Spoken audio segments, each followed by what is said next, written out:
Amigos, quiero decirles que a mí no me preocupa la declaración del ministro de Economía iraní de que le van a entregar 1 millón de hectáreas de tierra a su gobierno para producir alimentos para el pueblo iraní.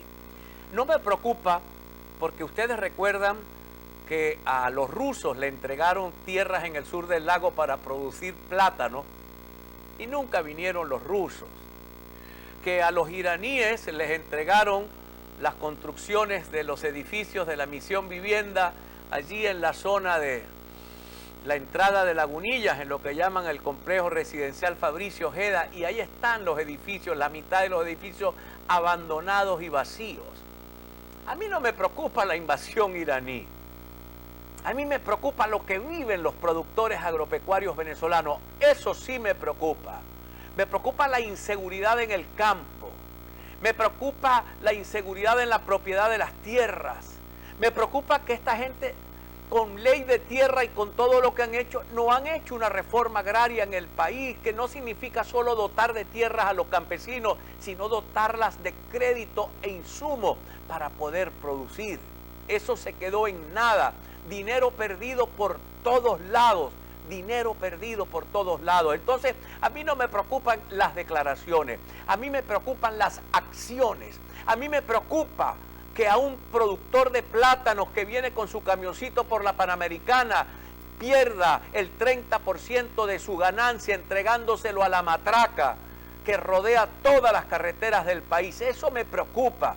Me preocupa, mis queridos amigos, que no se hagan los diques en el sur del lago de Maracaibo para proteger la producción platanera, para proteger la producción agrícola y pecuaria de la zona.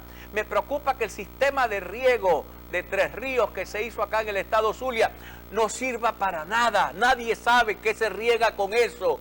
¿Cuántos millones de dólares le pagamos a la Odebrecht para hacer esa represa y en qué quedó eso? Me preocupa que se pierdan las tierras que podemos utilizar para producir arroz en el sistema de riego del río Guárico, allí en la zona de Calabozo, en el estado Guárico, cuando cientos de hectáreas están desprotegidas y deben estar preparadas ya para sembrarlas, para enfrentar la apertura económica con Colombia con ventaja. Vender nosotros más productos a Colombia que Colombia a Venezuela. Me preocupa la contaminación del lago de Maracaibo. Me preocupa que los pescadores pierdan sus jornadas por sus faenas, porque no pescan nada, porque las redes las sacan llenas de petróleo crudo derramado a orillas del lago. Me preocupa, mis queridos amigos, que el país no tiene una política agroproductiva, que el país no tiene, que sobrevivimos por el empuje del empresariado privado, pero el Estado no tiene una política ordenada, orientada, no a ayudar, a promover la actividad agrícola y pecuaria en el país para fortalecer la soberanía alimentaria, que es importante. No creo que tengamos nunca soberanía, pero hay que tener seguridad alimentaria para que no nos pase lo que le pasa al planeta, que si no reciben el trigo de los rusos o el trigo de Ucrania, pasa hambre Europa, pasa hambre el África. Venezuela debería prepararse para las contingencias, tener reservas de granos para las contingencias.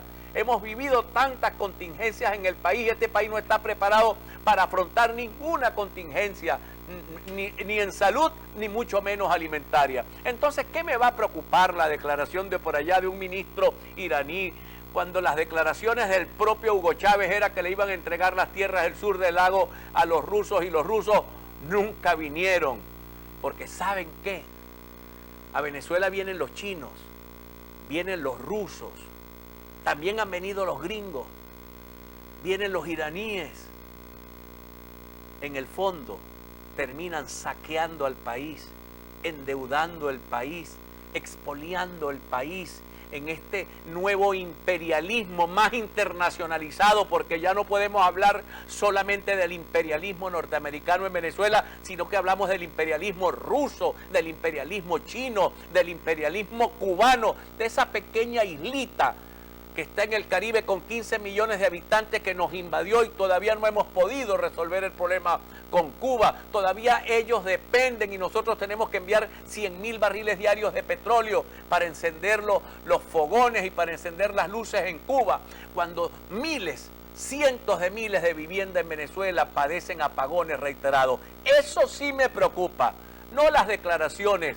Las declaraciones hace 23 años que se quedan en nada. Ustedes no recuerdan que los domingos nos decían, hoy domingo íbamos a ser potencia petrolera, el siguiente domingo íbamos a ser potencia azucarera, el otro domingo íbamos a ser potencia productora de carne y el otro domingo potencia productora de gas. ¿Dónde quedaron las potencias? Las potencias se quedaron en las ventas de productos para espiritistas, los frascos esos que llaman las 4 potencias. Pero este país no llegó a hacer nada, terminó todo en un inmenso saqueo. Eso sí me preocupa, mis queridos amigos, que continúe en Venezuela, y eso creo que es lo que hay que detener. No caer en los elementos distractivos que nos envían, como el tema de los iraníes y el 1.000.000 de hectáreas. Lo importante es lo que está pasando en el campo venezolano con los productores venezolanos. Identificamos y ya regresamos. Ya regresamos. A punto con Juan Carlos Fernández.